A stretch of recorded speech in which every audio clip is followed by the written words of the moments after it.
que lo vinculaban a las mujeres tejedoras, ¿no? Entonces, me parece que justamente como decía el doctor Luque, pensar más allá, ¿no? Ver qué puedo y que mis residuos, los residuos que produce mi industria o mi trabajo, mi actividad, cómo lo puedo de una u otra forma aprovechar, ¿no? Y sacar el máximo provecho, no solo porque puede llegar a ser muy rentable, sino también porque es un aporte hacia la sociedad, ¿no? Así es. Y en esto que tú mencionas, en las fibras del banano, bueno, de las plantas de banano, también se suma la economía violeta, porque estás vinculando a mujeres. Claro. Y esto es algo que yo lo vengo escuchando desde que estaba en la universidad.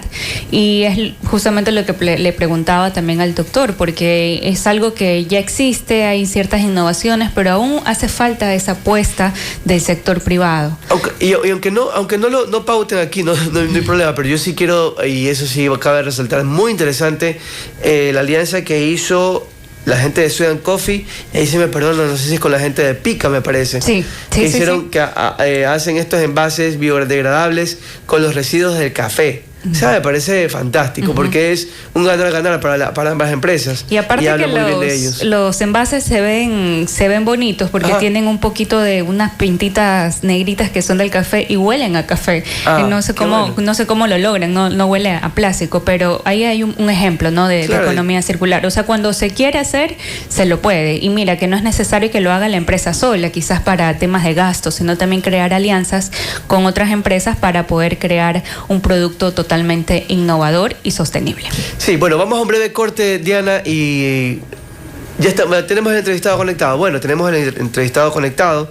Son 8 de la mañana con 11 minutos. Ya tenemos aquí conectado al abogado Juan Javier Santos. Él es académico asociado al IEP, socio fundador de Santos en Acer Abogados, con quien vamos a conversar sobre un tema de interés. Ecuador activa nuevo reglamento contra el lavado de activos. ¿Tienes una nota a lo mejor previa a la entrevista, Diana, o vamos directo a la conversación? Así es, solamente por comentarles que con esa nueva normativa también se creará el Consejo Nacional contra el Lavado de Activos y Financiamiento de Delitos, CONFLAT, y otros comités especializados para tener reglas claras respecto del cometimiento de delitos de esta índole. En este marco, el CONCLAT aprobó el Plan Nacional de Acción Estratégico 2026-2030, construido a partir de la Evaluación Nacional de Riesgos y ejecutado con planes de trabajo anuales con seguimiento permanente. Es una hoja de ruta para el país, resume el comunicado de la UAFE. Por otra parte, con la normativa se busca reforzar las obligaciones de bancos y sectores económicos para fortalecer el proceso y análisis de operaciones inusuales e injustificadas. Y todo esto nos ampliará ahora nuestro invitado, el abogado Juan Javier Santos. Bienvenido, abogado Santos, a su espacio, Voces y Opiniones. Por acá estamos Diana y Alex conectados, pendientes de lo que pueda comentarnos. Por favor, nos confirma si nos escuchan. Estamos ahora en vivo. Sí, le escucho. Le escucho, pero no sale mi cara. Sí, exactamente. Un ratito, déjame sacar el Choose Video Filter, sacar None, y ahorita no puse para que no haya nada. Bueno, estamos conversando con el abogado Juan Javier Santos justamente sobre la nota que tú leías, Diana, sobre que Ecuador está reactivando el tema del reglamento contra el lavado de activos, que es muy importante justamente en el contexto que vivimos hoy en día, donde el narcotráfico y diversos factores afectan a la economía. Abogado Santos, Juan Javier Santos, ¿cómo le va? Ahí lo vemos bien. Un pequeño error técnico. Muy buenos días, muchas gracias por la invitación y espero que tengan un buen comienzo de semana. Igualmente, abogado. Acerca de este nuevo reglamento contra el lavado de activos, ya hay ciertos lineamientos, pero quisiéramos que usted nos comentara precisamente cuáles son estos cambios o adiciones a lo que ya existía en la normativa. Básicamente, esta es la tercera ley de prevención del lavado de activos. Cada vez las leyes, los nombres los hacen mucho más largos. Ya teníamos una ley antes de Rafael Correa también cambió la ley, y también se cambió nuevamente en este año. El año pasado. Por ejemplo, escuché decir que se creaba el CONFLAT. No, el CONFLAT, el reglamento no lo crea. El CONFLAT, por ejemplo, ya fue creado en la ley, que se entró en vigencia en julio del año pasado, y este CONFLAT, miren cómo los nombres son larguísimos.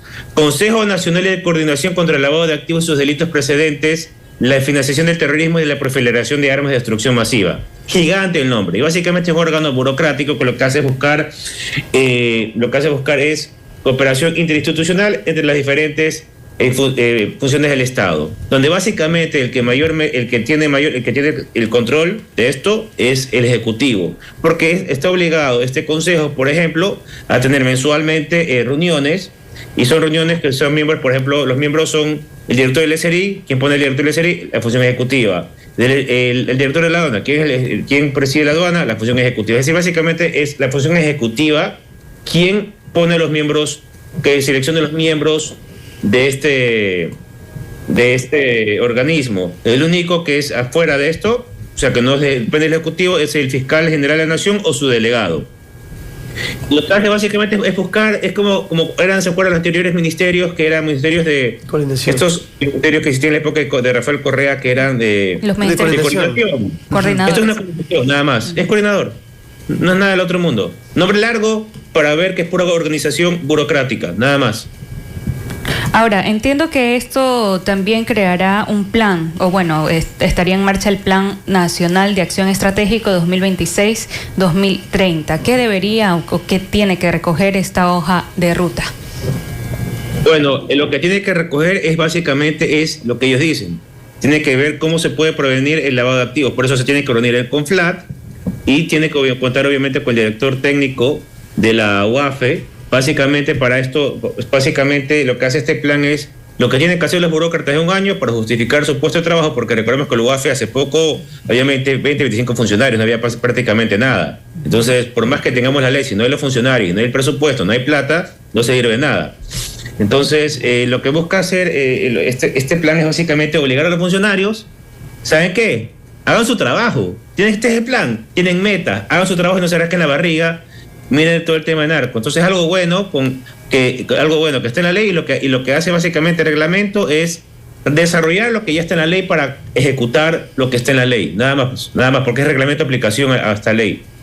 Entonces el reglamento va a forzar básicamente, yo pienso que es algo positivo, al menos que los funcionarios tengan que, para poder justificar su trabajo, no tengan que votar, que trabajen de verdad realmente y no se rasquen la barriga, y veamos, por ejemplo, que tanto narco que hay y no hay, por ejemplo, ROS, que son cuando hay las operaciones sospechosas, los reportes de operaciones sospechosas, que se les ha pasado bastante la mano por alto porque no les importaba, o sea, no había tampoco el interés, o básicamente también el hecho de que eran muy pocos. Entonces ahora lo que ya básicamente se está haciendo con este reglamento, y digo por la práctica, con este plan es, ¿saben qué? Trabajen, aquí está, cumplan. Y luego me tienen que rendir ustedes, funcionarios, a fin de año, me tienen que justificar todo lo que hicieron, porque si no, igualmente la Contraloría revisa no únicamente el dinero donde está el Estado, sino también los procedimientos y el cumplimiento de ellos. Pero, abogado, ¿qué de nuevo realmente propone este reglamento? ¿Qué herramienta realmente les está dando en este caso, esta entidad que usted me dice que ya está creada, o a la propia UAFE, para que pueda realmente hacer cumplir y hacer una investigación real del tema de lavado de activos? Nada nuevo, no cambia nada. La ley básicamente cumple muchas cosas de la anterior ley. Lo que agregaron, por ejemplo, es que tiene que tener...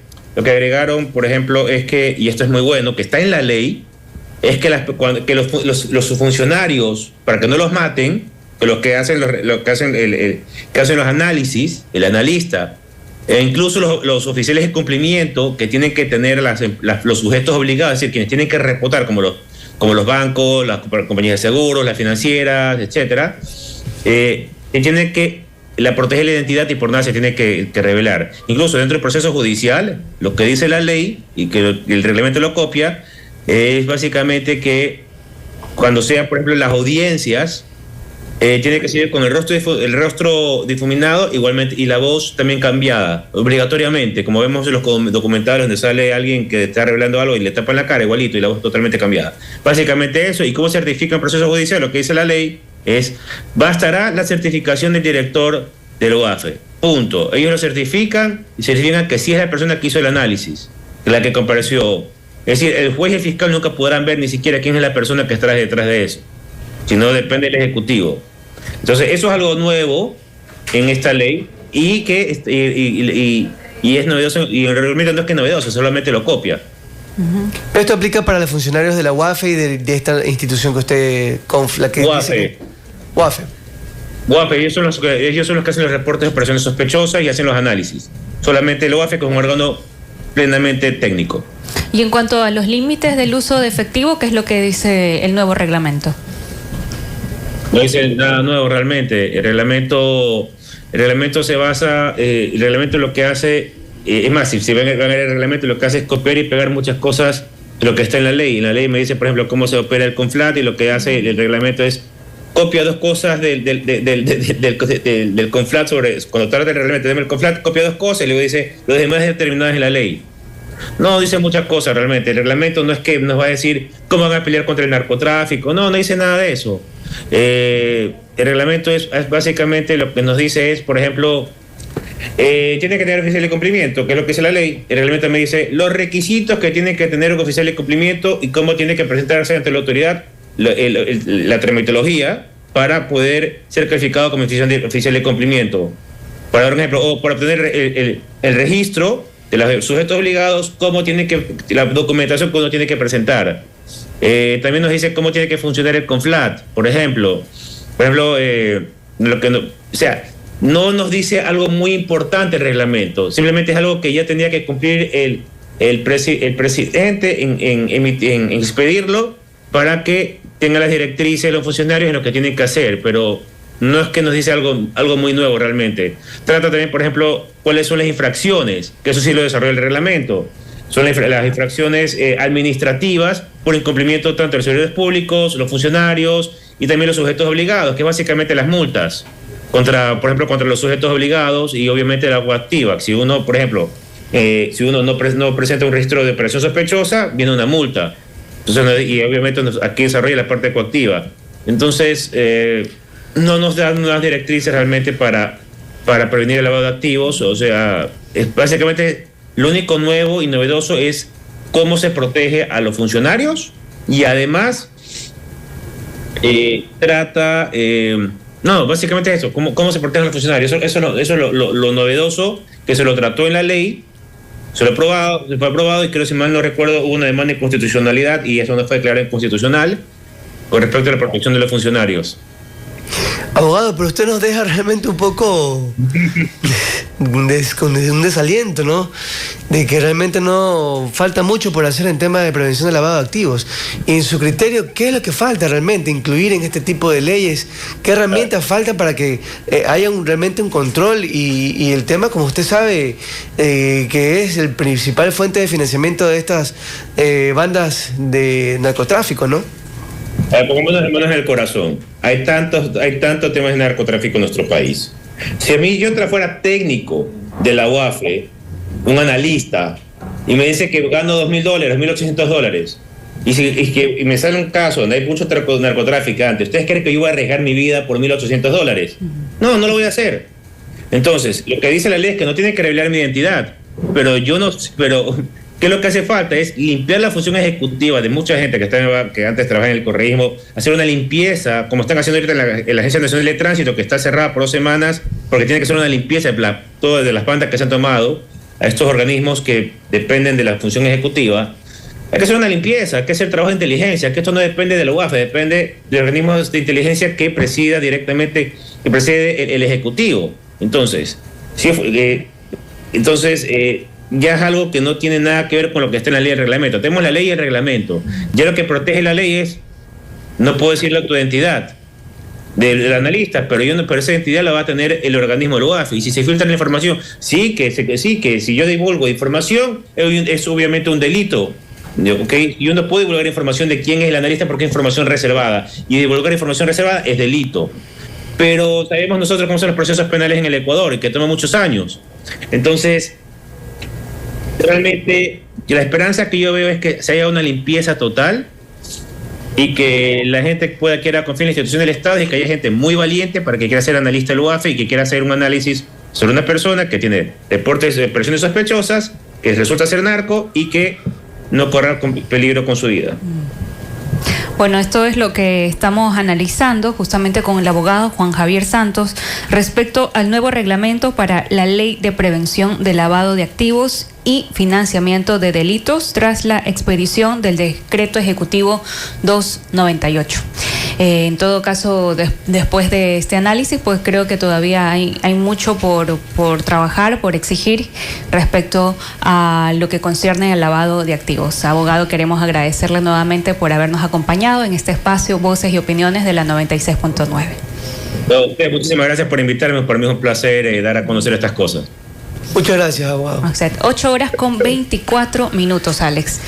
Bueno, a veces uno se queda con esa intención de querer algo no positivo, claro, pero es la realidad. Claro, es que la nota uno dice, bueno, qué positivo, ¿no? El tema de control, la creación de la institución, el límite de recursos, bueno, lo que proponía, lo que comenta el abogado Santos no está realmente en los temas que ha resaltado, el tema de la protección de los funcionarios. Eso me parece interesante, positivo, pero que alguien que está justamente vinculado al tema y que ha hecho un análisis profundo y que conoce las leyes, que nos diga que realmente no es un gran cambio, o sea, es desalentador, ¿no?